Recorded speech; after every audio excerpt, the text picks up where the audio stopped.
All right, guys, welcome to the episode of Coffee is for Closers. It's me and James today, and we are doing a Q&A episode.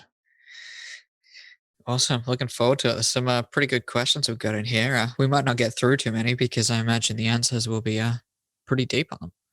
There's some detailed questions that we've got. Deep and long was my nickname in high school. Have you watched, have you seen the Boys TV show on Amazon? No. Oh, it's really good. It's like an anti-superhero movie. So it's like all comic book superheroes with a reiteration, but what they would actually be like in real life. So they're just egotistical assholes. Just dirtbags. Yeah, right. And one of them is called the Deep, and he's just like the version of Aquaman, but he's an absolute loser. It's hilarious. The Deep. I like it.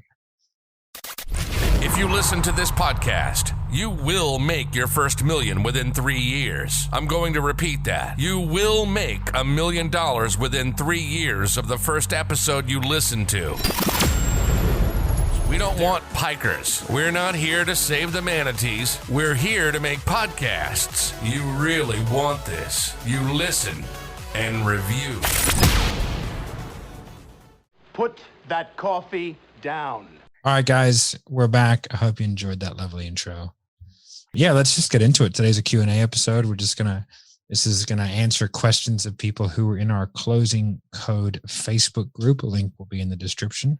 Make sure that if you have not subscribed to the podcast, make sure you do that. Then head over to the Facebook group so you can be a part of the action. And then you can ask questions for us to answer on those podcasts, yes, which should be very valuable to yourself. And we will even say your name. We'll even shout you out. Right? I shall ask. I shall say their names as I bring up these questions. Say their names. So, old mate Samaj, the anagram. Samaj, James Backward, join the Eva Netniaj, join the Navy. I hope you like that meme I made of it. Anyway, Samaj asks, could you go into more detail on setting the frame conversationally? That as a salesperson, coach, or entrepreneur, that you have to be congruent and that you get the objections you give. You alluded to this in the YouTube ad video on inception selling, but didn't go deep on it for the sake of brevity for the video. I think what that really boils down to is when you give your objections in personal life, i.e. you don't buy things because of financial objections, that you get that in your sales call. So I think what he's asking is, how do you become more congruent in your day-to-day life so that you don't get those objections? How do you bring that together? Yeah, well, I think he asked if I could, and the answer is yes. Right now. Thank you so much. I hope you're disappointed as I am. yes, I can do that. No, so there's a couple of things in there. The first thing is how do you set that frame conversationally? Right? That was the first part of the question that I heard. So the first thing is, like, you want to have some questions. So I sold a guy into a sales coaching program the other day. And again, it's all about understanding your product and understanding like what it is you're trying to sell and what hooks you're trying to set for the product. So I'll use sales training because that's the thing that I'm selling at the moment. And I basically said like, okay, so what are you here for? What are you doing well? What are you struggling with? And he said, I'm struggling with objection handling. I was like, okay, perfect. What kind of objections are you struggling with? And he said, I'm struggling with think about it and money. I said, oh, okay, great, man. And do you accept think about it and money objections as a valid objection for your prospects to give you? And he goes, no, not at all. I said, why do you feel that way? And I made him go into quite detail as to why he didn't think that those were acceptable objections. And then I simply said to him, okay, man, so I just want you to know you've already bought this program. You just don't know it yet. And he was like, what? And that's why it was like a 9-minute sales call. And I basically just explained to him that framework that I'd set by having him like just conversationally ask him what he's struggling with. As soon as he said objections, I was like, oh, sweet. That's the hook. Because if I allow him to tell me what objections he's struggling with, I know what objections he is going to give me, because you generally give the objections that you get. So then I know throughout the sales call, all I have to do is really focus on think about it and money. And then I pretty much got him anyway. And then, so I explained this to him. And then I also said, and now then by getting you to tell me in detail why those are not valid objections, then now you can't give me those objections, which are the ones you're going to give me in the first place. And now by explaining this to you, you realize that I've put you into a box that you can't get out of and you have to buy. So we can go through the next 30 minutes and we can buy at the end, or I can just tell you what you get and you can buy now. Which one do you want to do? And he was like, oh, I'll just buy now.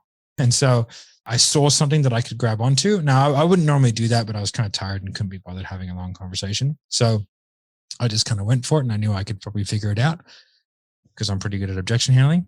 But like, understanding what your prospects are going through and what pain points they have, and then like what things they need to be doing to ensure that they get the outcomes that they want. So if you're selling coaches and consultants, that congruency frame is really effective, because like you have to live your life in the space of congruence. So like if you're not going to take action on your goals, how can you reasonably expect somebody else to do the same? So if you can conversationally go, yeah, man, like I just really love working with coaches and consultants or salespeople or like personal trainers, because they take action on their goals, and that's how they can get people. Because, you have to live your life in a state of congruence with your speech and your action. Right. And so that means that like, by you working on your fitness and your goals, or you working on your business and your goals, then you're going to have that level of certainty that you need to show up on that sales call to give the person the confidence to move forward themselves. Make sense? They're like, yeah, that's awesome. You're like, gotcha. So that's how, that's like a more detailed version of setting that particular type of hook, and then how you can bring that up conversationally. Because once you do that, like you just need to write out a few lines that you can put in there in a place where it makes sense. And it's going to make sense in all different parts. And sometimes I do it towards the end, sometimes it's at the middle, but that allows me to kind of, it's like a little thing in my back pocket that I'm like, I know I've got this. If they agree to a few of those things, it's super difficult for them to get out of those loops. Good answer. Thank you.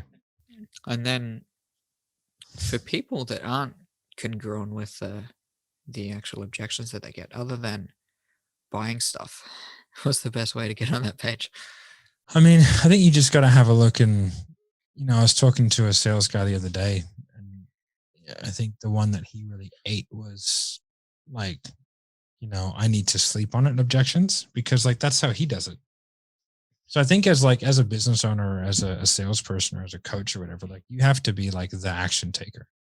Yeah. You have to live your life in a way where you're doing everything that you can to be the guy that you need to be to get where you want to go. Because I just don't understand how you can reasonably expect, if you have to speak to your partner to make a decision, I just don't know how you overcome that objection. Yeah. Because you're going to go, oh yeah, that's fair enough. Let's schedule a follow-up. Like every time. I don't care if you have all the strategies in the world. That's what you're going to do. Yeah, because it's okay with you and it fits your worldview. Yeah. So part of this question from Khalil is incoherence in prospects thinking or talking. And as an example of that, like I see that as really as a semi-objection and failure for you to do the sales call properly to get them to that stage. What do you mean? I don't understand. So, sorry. Yeah. So basically the incoherence in the prospect thinking or talking. So at the start of the call, they say, now is the right moment and there's no reason to wait. Then at the end of the call, oh, I have to deal this with my kid and then I can begin, or I have to wait on something. Right. If that person, to me, at the start of the sales call, if they're ready to take action and then at the end, they're not ready to take action, that incoherence, what do you think causes that and how do you handle it? For me, it's like you've failed somewhere in that sales process to take them away from taking. I would say your pitch sucked. Okay. Why? If I had to boil it down to like, I would say it's one of three things. Either you didn't get the real goal. So like you asked for the goal too early and then went down a pathway that wasn't necessarily the goal that they're looking for. Like, I want to lose 10 pounds. You know what I mean? I want to get to 10K a month. Like, no, you don't. You want to get much further than that. So we latch onto the wrong goal. Then that just won't, all the emotional anchors that you set aren't going to play. Right. So then like you're having a conversation about something that's meaningless. So that's number one. The second thing would be that your consequence questions weren't done properly. So like you didn't explore failure well enough. So like you didn't build urgency. And the third one is like you just presented the pitch in a way that didn't like land. So you overcooked it, you undercooked it, like you just didn't really do the things that were needed to be done in order to ensure that like they understood the reasons for moving forward and moving forward now. Because like your current circumstances have very little to do with what you need to get done. Like if you're a single mother with 17 children, you still need to go to the gym. You still need to eat healthy if you want to get fit, right? So you can't run a marathon. If you run 27 businesses and sleep 1 hour a week, you still need, if you want to run a marathon, you still have to go out there and run to run the marathon, right? So your current circumstances play no role on the things that need to be done in order to get the outcome. So we have to establish that fact. And then from there, it's about getting them to understand that, like, you can push this back 2 days, 2 weeks, 2 months, 2 years. It's not going to make a fucking difference. It's any one of those things. And like the what if questions are really difficult to answer because like it's a process. So it's like, you have a look at a dam. If you have a look at like the Panama Canal, right? There's all these different estuaries where it stops. It's like, if it's overflowing, which one's broken? Yeah. It's hard to tell. You got to kind of work your way back up the stream and then figure it out. Next question, which I couldn't sort of make out the specifics of it, but I'm pretty sure I can turn that into the question, is from Ings. What do you do when you're on the phone and you get someone that is just doing their due diligence, right? They're just on the phone to find out what people do, not necessarily there with the intention to buy or something. They just got on the phone to speak with an industry specialist. Like, how do you handle that to probably get them into the buying pocket? Because me personally, I would be doing a better job from a marketing perspective to make sure that we weren't wasting our time on the phone with people like that, which is more of a disqualifying people and then qualifying them when they get onto the phone. But that's why you do 2 call closes. You actually want to disqualify people before they get on, because to me as a salesperson, you probably shouldn't be on the phone with those people that are doing that just due diligence, unless you're outreach and you're cold calling people and they're happy to have a conversation and just want to get an idea. I guess like a really good way to form this into a proper question is when you are on the phone with someone that isn't 100% interested or give you their full attention to what it is that you're speaking about on the phone, or for you it could be in a messenger conversation, right? How do you turn them into someone who could potentially be interested? Well, no interest is interest, as we know. Yeah. It's a level of interest, as Uncle G would say. Like, it's a weird question, right? Because from a sales point of view, like, you're probably not going to try and close that person on the first call, right? So you're going to have to have like a nurture. Now, if it's enough of a problem to where you need to formulate an answer to this, then you have a marketing issue or a sales process issue. There's 3 things that'll fuck up your sales. It's the marketing, the sales process, and the sales itself, the sales call itself, right? So like, if your marketing is saying X and you're delivering Y, or if it's like, hey, just hop on a call and we'll help you out. I hate the hop on a coaching call frame. It's terrible, right? It's making a salesperson's life extraordinarily difficult, because then you've really got to try and create need and want, which is not really a salesperson's job. A salesperson's job is to understand the need and the want and then kind of connect the dots or make it a bit more urgent. But like, definitely having a process that we lay out for those people where like you have a short call and then sort of like put them through maybe a 2 or even a 3-step call if it's a high end enough product to be able to manifest that. But like, you don't really want to have an answer to that question, because if you have to have an answer for it, you need to fix the marketing. People shouldn't just be hopping. That's the big thing. That's why tripwire sales are so difficult. Like, if you're doing like a $39 program that then gives a coaching call where you try and upsell into $1,000 program, man, it is difficult. You have to be a master at doing exactly that, or have a process that does it for you, right? So like, an example of that is like some of the direct marketing stuff that I haven't done, but that say Jeremy's done in the past, where they were selling like business opportunities, and they would have a 5-call close over 5 days. So it was 4 15-minute calls and then 1 30-minute call. And you had a specific outcome for each call and homework to have to do. And over the 5 days, you would build the trust and the need. And there was a very specific scripting for each one that at the end of it, the person would buy almost whatever you put in front of them. Interesting. Sounds like a logistical nightmare. Yeah, it's really, really effective if you're selling like $50,000 biz ops, though. Makes sense. Or if you have like tripwire selling, where you're trying to get them into an expensive offer. So they buy like a $100 program that goes for 7 days and includes 5 coaching calls, right?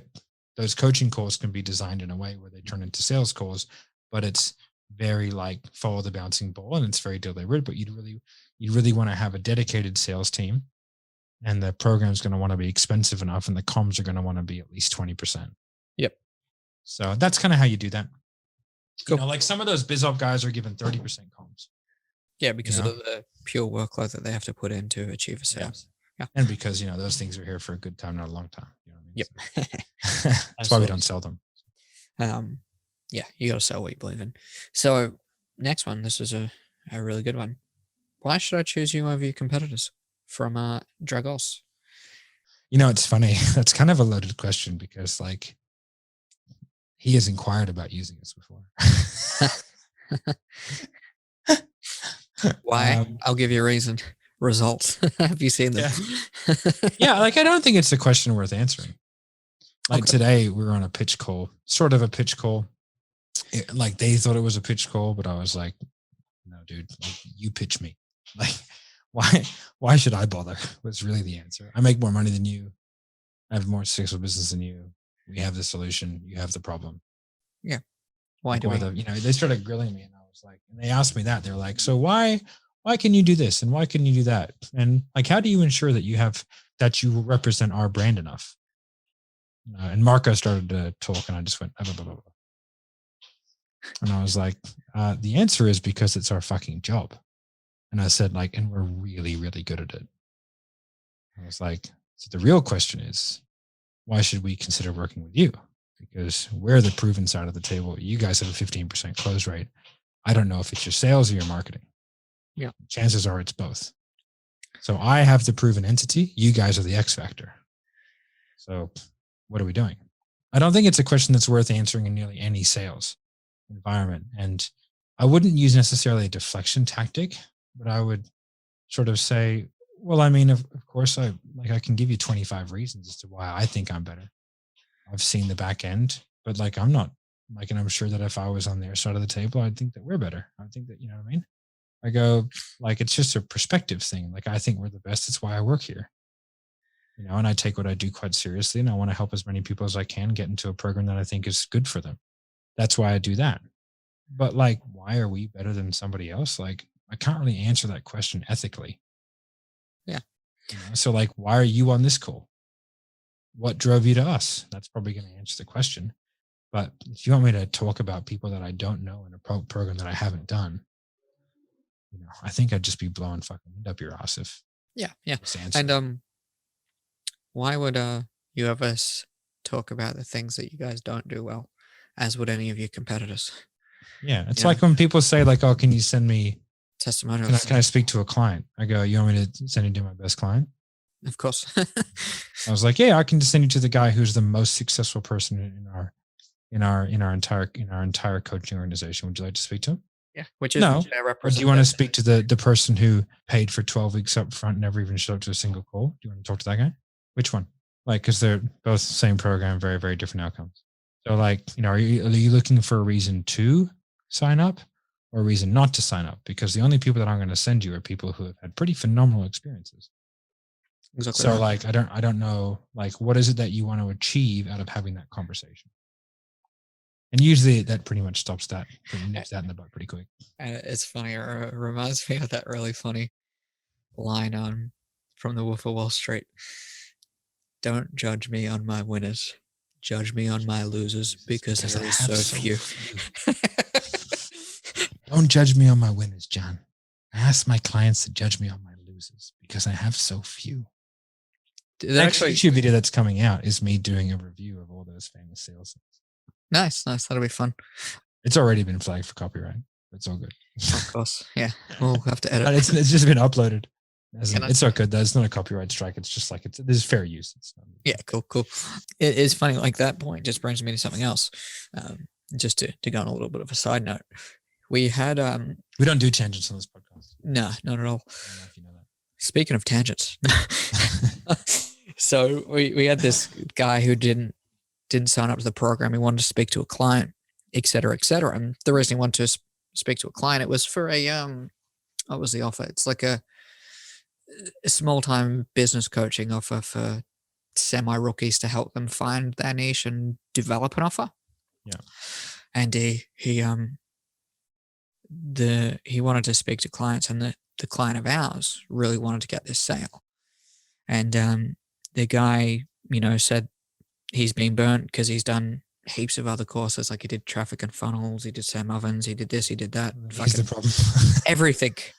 Right. And he's like, oh, you guys need to show me why you can sell. And can I call traffic and funnels and Sam Ovens, and can you give me a testimonial as to why I should put you in the program? Yeah, but I was just like, mate, if you had no success in all of those programs, you're the reason. And that's because the closer wanted feedback on that call. And I'm like, you shouldn't have closed him. Like, he's not someone that you want to put into that program. And our client was disappointed that we couldn't get that sale. I'm like, you fucking kidding me? You want this person in your program that won't do anything and will blame you? You think you're better than Sam Ovens? Stop scraping the bottom of the barrel. You're not. Like, come on, dude. Like, you're not going to get this person a result because they're not going to do anything. Like, if you go through, it's the same. Like, if you did the closing curve, you did Dan Locke's course, you did Grant Cardone's, you did the straight line selling, you did NAPQ, and you still can't sell. You suck at selling. You. It is you. You are the problem.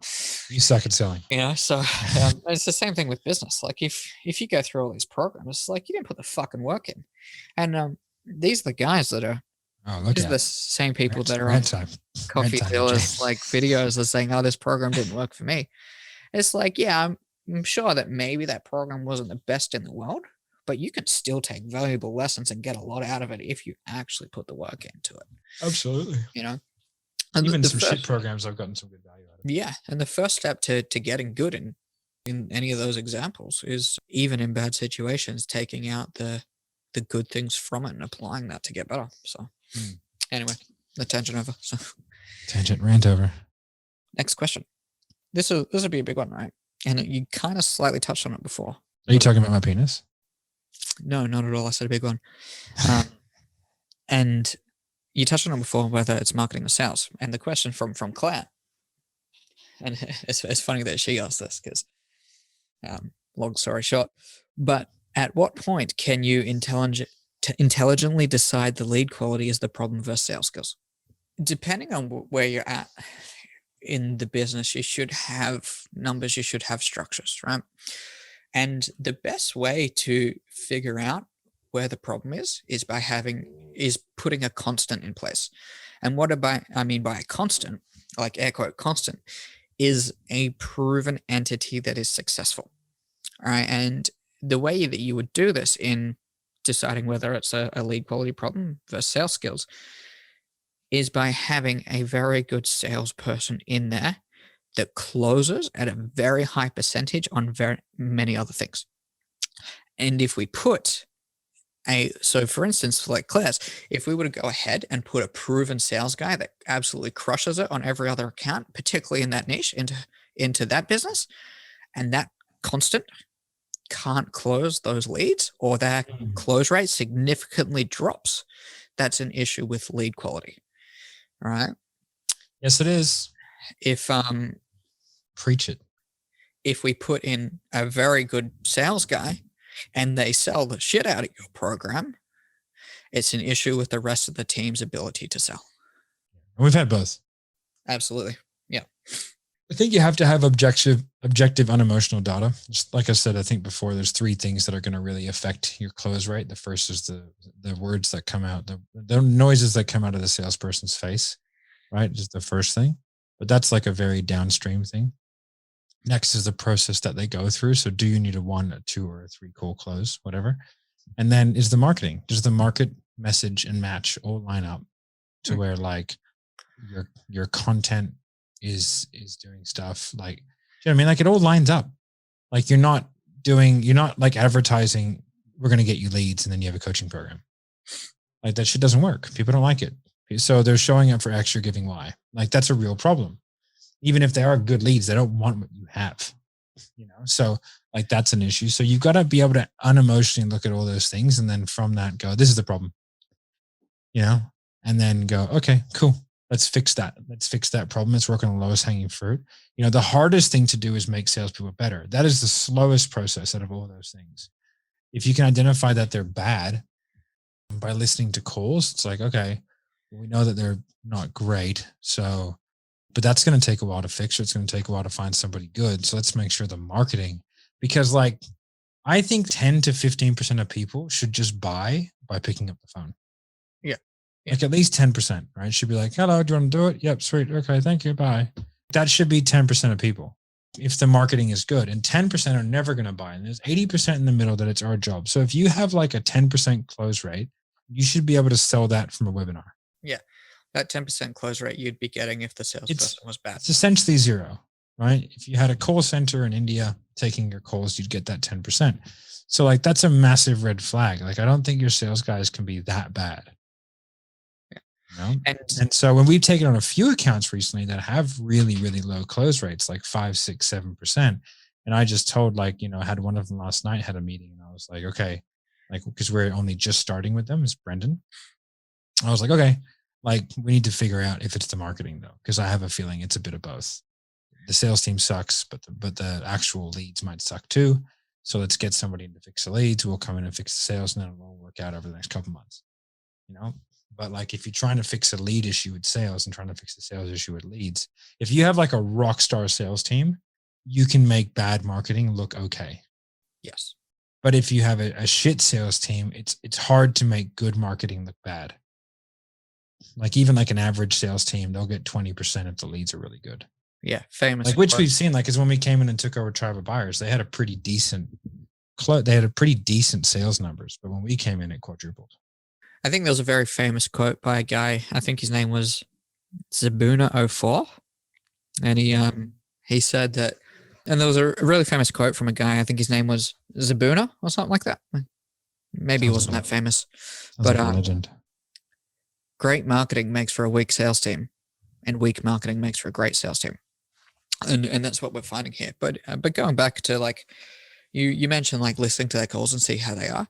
If you don't know whether it's a sales problem and you've listened to the sales calls and can't actually tell what they're doing, then you need someone to come in and consult on that and consult a professional to tell you whether that sales call is good or not.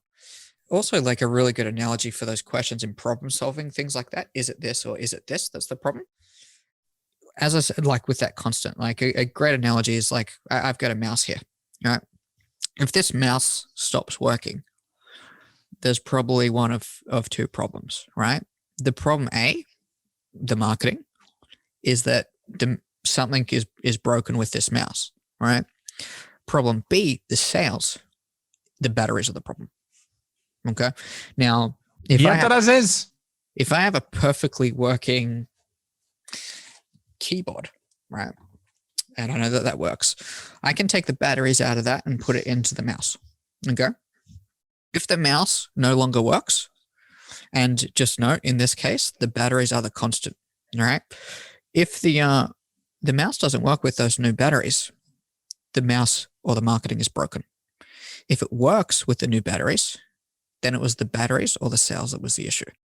And so the point is you need to match something that you know is consistent and will work every single time to figure out what the issue is. And that's just basic. I concur. Common sense, I concur. It's just like, you got to have an unemotional way of looking at it. So if you're really struggling, put in a triage call and then tell the people to only put people who are really qualified to buy through. Exactly. If you have a super, super low rate of qualification, then you'll know. That's it. Otherwise, you're asking salespeople to retrospectively tell you why they couldn't sell someone who was sellable, which just isn't going to happen very accurately on a regular basis. I've had this argument many a time. I am always correct. Me too. I am correct. Yeah, because you have. I will tell you if it's your lead. You have a very strong rationale way of figuring out these problems from an unemotional point of view. I also just want to make money, so I really don't care. Yeah. If it's a sales problem, we'll fix it. If it's a marketing problem, you fix it. Here's a question from Peter. I'm just going through and searching for questions now. On call, sometimes I don't know what to ask next. How do you handle this when you get stuck? Have a script for one. Yeah, I mean, it's a difficult one for me to answer because it never happens. Okay. But if it did happen, how would you answer? Like it just doesn't, because I've done that much selling. I can't remember the last time I got stuck. Like I literally can't remember. It sounds super arrogant and stupid, but like I've done that many sales. I do that much sales coaching. You just have to know what the fuck to say. Like you got to be able to stay in the saddle. I can talk underwater with a mouthful of marbles to 4 different people at once. I have no lack of things to say at any particular time. As evident by these podcasts. Yeah. And I think if you download the objection handling matrix, it will give you enough loops, analogies, and things to say that you probably wouldn't ever run out. You know? Yeah. And if you are struggling with that, like get a coach. Like to be perfectly honest, if that's something that you're struggling with, then you need to get someone to really write things out for you and make sure that, like, if you're one of those people that, like, I see it all the time in role plays. People are like, this is where I get stuck. I was like, what, at the part where you have to make the sale? That's where you get stuck. Fuck, that must suck. Right? Like, just keep talking. Even if it, like, just keep saying things. Yeah. Conversational flexibility. You need to. Yeah, exactly. And if you struggle with it, then practice it. Yeah. Get on the role plays in the group, Peter, because we go over that very heavily. Peter's in the closing code. So. Well, Peter, join the closing code so we can get you over that. I think he's and start making some sales. $50 a week, you get access to 7 role play sessions a week. Yeah, that's the stupidest offer on the planet. Here's another question I found from Ian. Would you use that tactical vulnerability on most calls, or only if the person is not really opening up that much? Only if the person's not opening up. I don't use anything I don't need to extend the call. There's no point. Yeah, that's exactly what I would have said. And to add on to that point, Ian, is you don't want to use every tool in the toolbox just because you have them there. Sometimes if you've got a nail, all you need to do is use a hammer. Yeah, I started overusing a few of the analogies a little bit. I realized the other day. I was like, I can pull that back. Because I was threading them together. Yeah. I started doing like 3 at a time. I was like, just merging it. I can probably, because I know that it works. Right. So I was just like, but I probably don't need to do all of them. It'll just end up in a clusterfuck of confusion. And then you've got no tool to go back to if you've used them all. The good thing is I can sort of make up as many new analogies as I want. Like I get pitched a lot of bullshit stuff on Facebook. Yeah. I have one guy that he come over, just added me randomly as a friend. I think we had like 1 or 2 mutual, and sent through one of those cold traffic messages. Like, I have no idea what this guy even does. And it was like the most enthusiastic message ever. It's like, hey man, what have you been up to the last couple of weeks? You been working on anything at crushing it? I'm like, dude, just skip to the pitch. Skip to the pitch, bitch. Don't waste my time. Skip to the pitch. I don't know you. I don't know what you do. This is a disservice. I'm just gonna try and find ruining this one. marketing to people. This is a really bad. I'm gonna try and find it.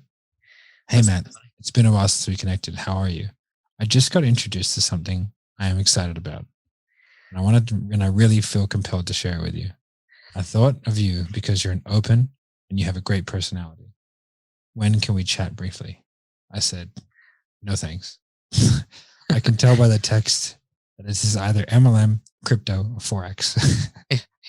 Not my type of thing, but keep hustling.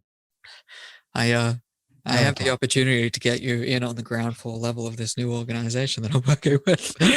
I might copy and paste what he said. That'd be great. Just copy and paste. Make it the title. Them, and then pitch them. Like, like playing chess against the grandmaster, and you just copy every move they do. That'd be funny. Yeah. No, it's funny. One of those guys who pitched me cold hard pitched me terribly. And I kind of had a bit of a go at him. And I was like, fuck's sake, dude, your pitch sucks. He joined the closing code. Yeah. I was like, hey, can I give you some feedback? That's terrible. That. And then like he sent me a, like when I didn't respond, he sent me like 3 question marks. And I was like, fuck you. I was like, what? I was like, fuck you. It's Sunday afternoon with my kids and you're sending me 3 question marks. Who the fuck? This was on Sunday as well. I was like, who the fuck are you to tell me I should respond to you? I don't know you. I don't give a shit about you. He's like, oh, I'm sorry. I was like, your pitch sucks. This is what's wrong. Rewrite it. Here you go. I gave him a better pitch. And he's like, oh, that's pretty good. He was like, do you do any coaching? I was like, not that you can afford. Based off your pitch. Yeah. So, I'm just like, he's closing code. He's been in closing code member for like 2 months now. I always get curious. Like I always do. Like when I wrote that, I actually wrote back an out later. I'm curious. What's your ROI on these? Right? Because I can't be good.